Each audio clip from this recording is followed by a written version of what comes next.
strategy like it's a game of chess. So in chess, strategy is about positioning your pieces to control the board, to protect your king, and eventually you're going to checkmate your opponent.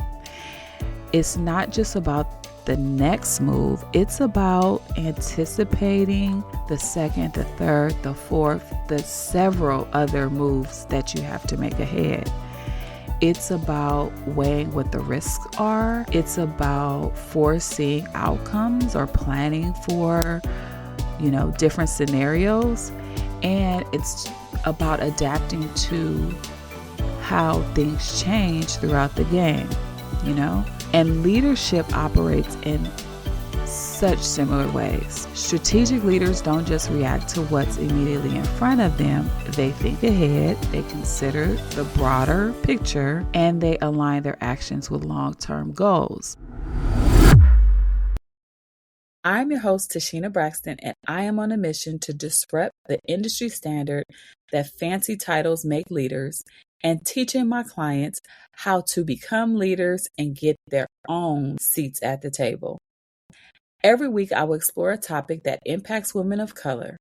I will unpack the topic and provide learning so that you can feel equipped to step into leadership.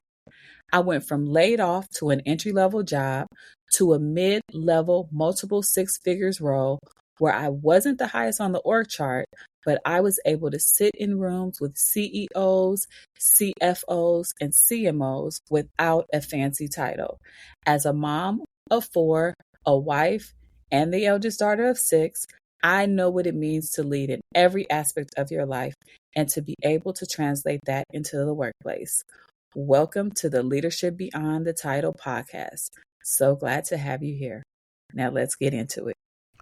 Hello, hello, hello. Welcome to today's episode where we are going to dive into strategy. I'm going to talk about what it is, why it is necessary to be a strategic leader, and how you can use it to take your leadership to the next level. The reason why I wanted to focus here is because I've noticed recently that when I have been working with my clients, that more and more they are starting to ask about strategy, how to be strategic, and they understand that strategic thinking is a very necessary critical skill that they need to develop so that they can move to the next level in their careers. They know that they need to think strategically, they need to be able to create strategies, and most importantly, they need to know how to execute and follow through on the strategy. But the challenge that I hear, the language that they're saying or the statements they're saying to me often are, I don't think I'm strategic. And it's almost like they feel like it's a foreign concept or something they need to learn from scratch. And so today I want to dispel the myth that you aren't strategic already. And I want to share 4 practical steps you can take to show that you have strategic abilities and you can grow them even further. So let's start by talking about why strategy is so important. Strategy is the art of planning and directing your actions toward achieving a goal. Without it, your efforts can feel scattered or reactionary, like you are constantly playing catch up instead of making intentional progress. And I really want you to think of strategy like it's a game of chess. So in chess, strategy is about positioning your pieces to control the board, to protect your king, and eventually you're going to checkmate your opponent. It's not just about the next move, it's about anticipating the second, the third, the fourth, the several other moves that you have to make ahead. It's about weighing what the risks are. It's about foreseeing outcomes or planning for, different scenarios. And it's about adapting to how things change throughout the game, you know? And leadership operates in such similar ways. Strategic leaders don't just react to what's immediately in front of them, they think ahead, they consider the broader picture, and they align their actions with long term goals. So, just like in chess, being a strategic leader means creating opportunities, it means building alliances, and it means leveraging the strengths that you have and the strengths that your team has as well. This is so important because being a strategic leader will help you create the clarity and direction that you need so that you can focus your energy on the goals that actually matter and don't just waste time. It also helps you to make better decisions. So you become a decision maker that is more intentional. You have more information to base your decisions on because you've built a strategy that allows for you to see many different angles and directions. And it helps you build trust and credibility with others because they understand the broader picture and the plan of where you're headed or where you're trying to go and what the goals are. And so they can trust what's happening because you're very transparent and open about what's coming. And that ultimately positions you for growth and leadership opportunities. Without strategy, you risk being stuck or stagnant in your career. You risk having a lot of missed opportunities, and you risk being overlooked for roles and projects that can actually move your career forward. But for women of color, those aren't the only risk. The stakes get even higher. There are already so many systemic barriers that we have to navigate. And when it comes to strategy, we already lack representation. We get excluded from having a seat at the table, which are ultimately these decision making spaces. And there are stereotypes about our capabilities. Oftentimes, we are not seen as having potential. We have to check all the boxes before we even get a chance. And it makes it crucial to lead strategically and for us to understand what a strategy is because we already have these barriers against us. Without a clear plan, these challenges can lead to feelings of imposter treatment or burnout, while the missed opportunities reinforce the systemic inequities that we already face. In my work, I see this play out with leaders who are actually flying by the seat of their pants. They feel like they've lost control, and it shows because there is a lack of transparency. There are silos between teams. You find there's resistance to change, and there's no real tracking of progress. It's kind of like things are just moving, but it's moving nowhere fast. Things are falling apart. No one knows why. Things are sometimes successful, no one can trace it back. Strategy is all about really keeping close attention on whatever process you are going through in order to get from a problem to a solution, to being able to solve it for yourself or your clients or your customers. And so it's important that you put strategy at the forefront of something that I need to be strategic in my approach in whatever it is. When strategy is developed in isolation, it will also feel very disconnected. It would feel like a lot of theory and a lot of concepts, like when we say things like long term planning or future threats and opportunities, they actually lack actions. There's no clarity around that. And so when you talk about your strategy, we're not just talking about long-term planning. We're talking about XYZ outcome or goal. We're talking about actual things in the market that may get in the way. So with strategy, not only do you need to do this together collectively with someone, but you also need to provide context so that the strategies don't fall flat.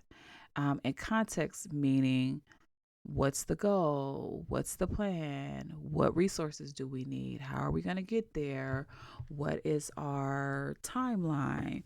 What happens if a certain thing happens or doesn't happen? What's the plan B? How do we iterate? How do we keep in contact? And the list goes on.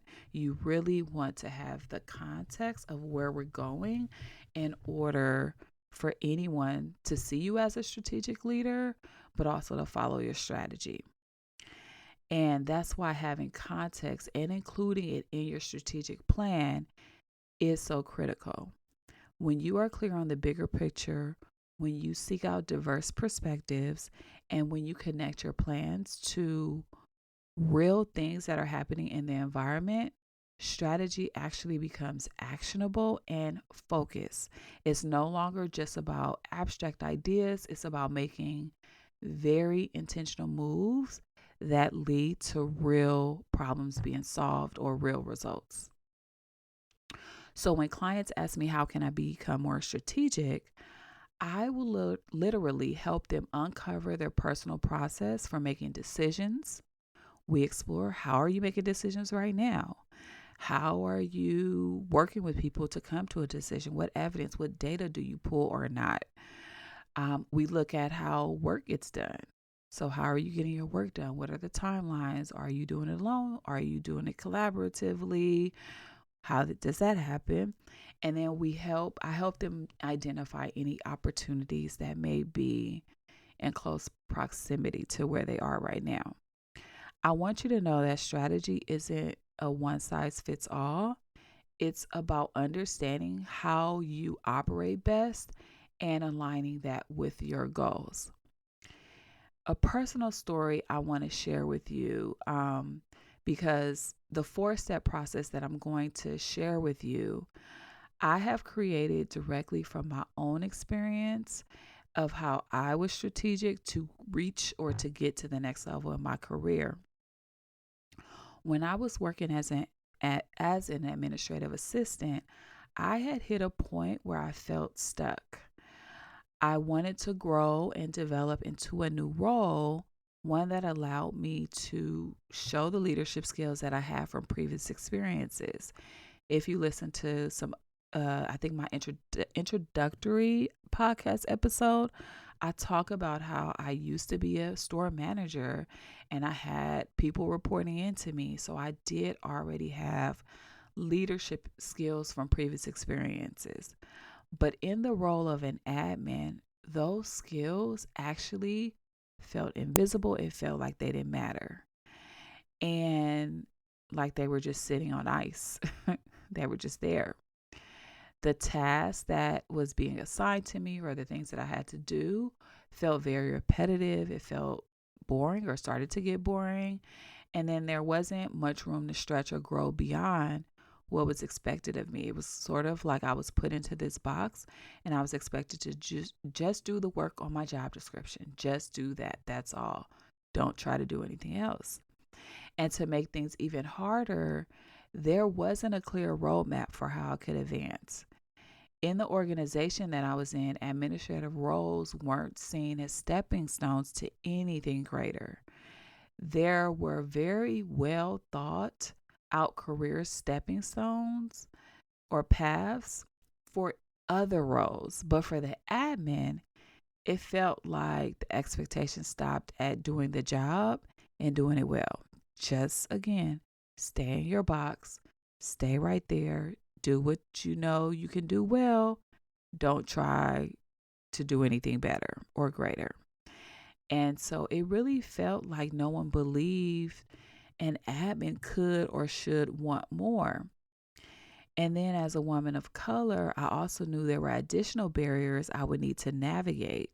I talked about there was a lack of representation. I really didn't see many women who looked like me in leadership roles, and that made it hard to imagine myself there. And then on top of that, there was this unspoken pressure to work twice as hard just to be seen as half as good.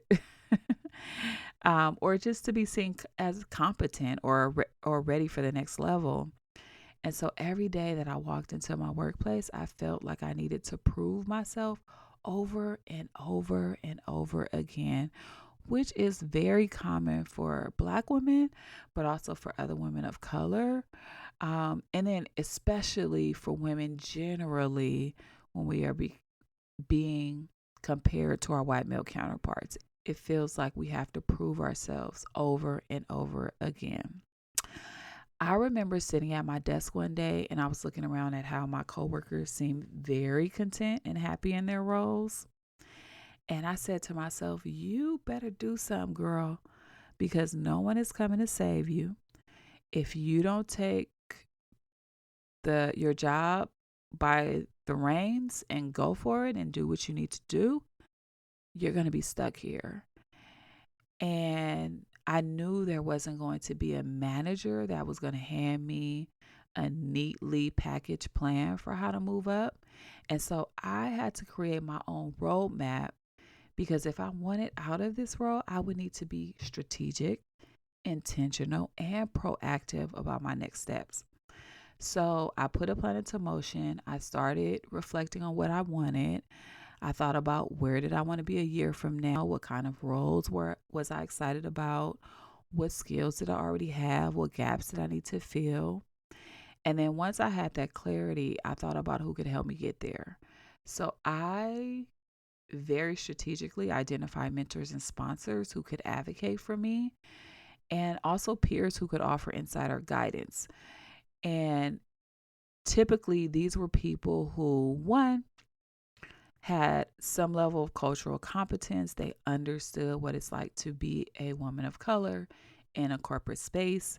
So I didn't have to do a lot of explaining when I'm talking about microaggressions or, headwinds and tailwinds of being a Black woman and systemic barriers. I didn't want to have to explain a lot of that. And so they had to have some level of cultural competence, but they also had to have some level of industry experience or subject matter expertise to help me understand what I needed to do, but also people who had their eyes and ears to the ground and they knew what was going on and can share that to me, especially knowing what was going on as it relates to new job opportunities. And this helped me to also look for opportunities that I can align myself with based on the work that I wanted to do. So if I couldn't move into leadership roles immediately, I could still build my leadership brand by volunteering for cross-department projects or stepping up in meetings, which I did a lot. I volunteered for a lot of things because not only did they help me build skills, leadership skills, but they also helped me grow my network. And so I started saying yes to many things that align with my goals and then no to the things that didn't serve me. If it was just added time, there was no need to take it on. But what I learned during this process is something that I see all the time in the women that I work with, especially women of color, and that is the waiting game. We're often waiting for someone to tell us what to do, to map out our careers, or to validate that we're ready. But strategy doesn't work that way. No one is going to hand you the perfect roadmap. You are going to have to build it yourself. Now, I know what you might be thinking. You might be thinking, how do I build the roadmap myself? Or what if I don't even know where to start? This is such a common fear, and I get it. For many women of color, the lack of representation and mentorship can make it feel impossible to even have a vision or to visualize what the path forward looks like, let alone take the first step. But here's what I want you to know. building a roadmap doesn't mean you have to figure out everything on your own. It starts with clarity about what you want, where you want to go, what aligns with your vision. You just need to get clear on that. And then you break it down into small intentional steps. So for me, this looks like sitting down and thinking through every piece of the plan, the skills I needed to learn, the people I needed to connect with, and the opportunities I needed to seek out. It was not easy, so I will not say that.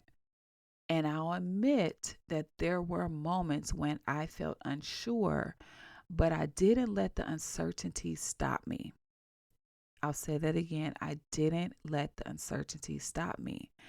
I reached out to the mentors, to the sponsors that I asked to be mentors and sponsors, and I even reached out to trusted peers who could offer my guidance. And I said yes to these opportunities that align with my goal, even if they scared me.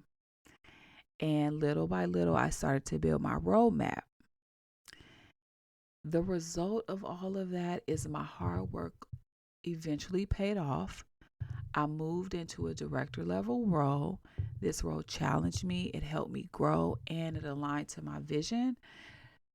I always say that stepping into that role made me realize that I was doing the thing I love the most, which was coaching, and coaching has become my soul's work.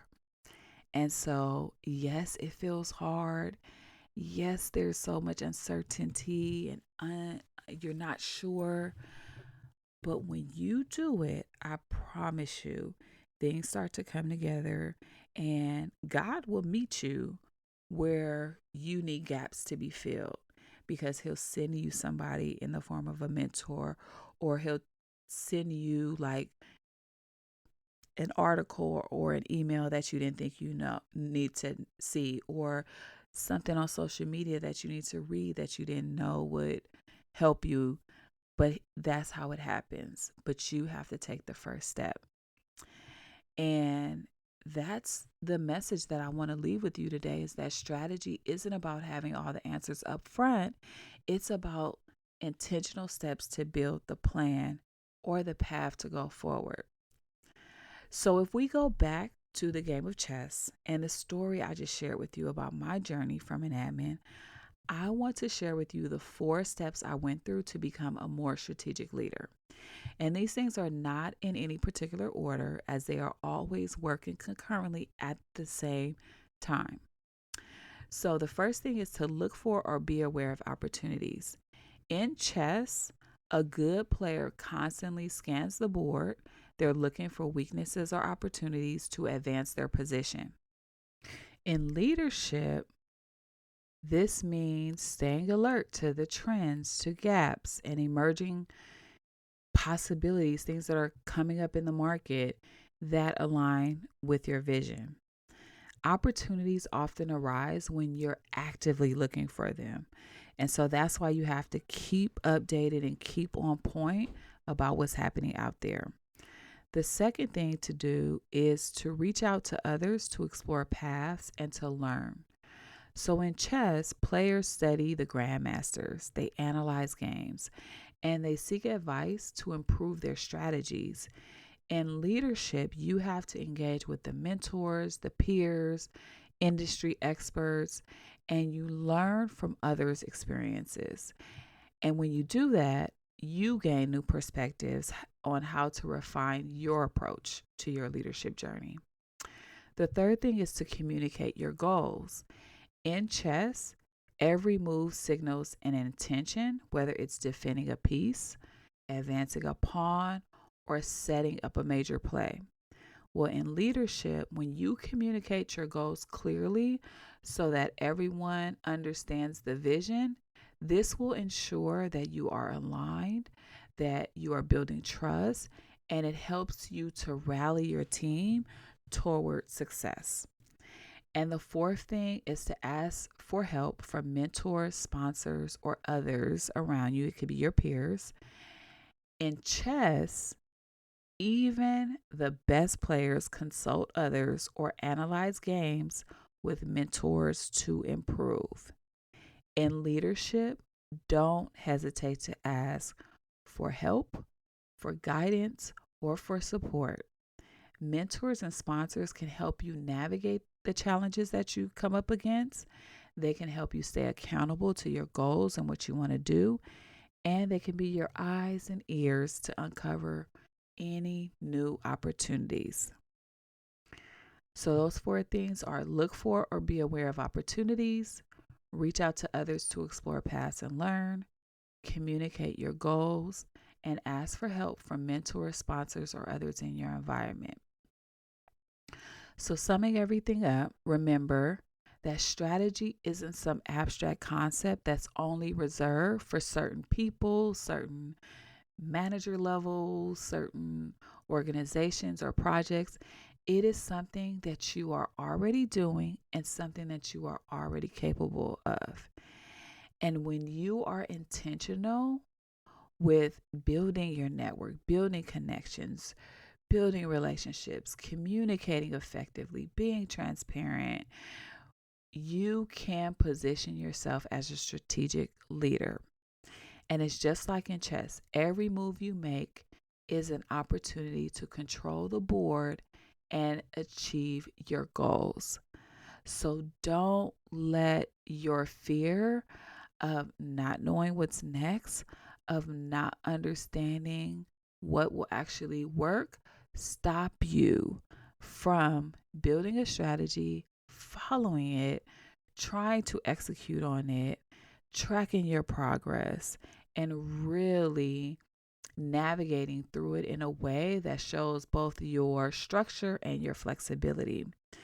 So my message to you today is to start making those leadership and career moves today. Hope you enjoyed this podcast, and I'll talk to you next week. Bye. Thank you so much for tuning in to the Leadership Beyond the Title podcast. If you enjoyed this episode, hit like, follow, and leave a comment. Share with your friends, family members, and other women of color leaders. Inside my one-on-one leadership coaching program, I will help you become the leader that you want to be with work-life integration and peace. By tapping into networks, growing your visibility and confidence, you will go from untapped, unseen, and underrepresented to attracting opportunities to take your career and your life to the next level. I use an equity-centered lens in my approach so that you feel seen, safe, empowered, excited, and committed to attract, create, and land opportunities in an unconventional way. To work with me, join my email newsletter, or to learn more about me, click the links in the show notes. Thank you for listening, and I look forward to being your coach. See you next week.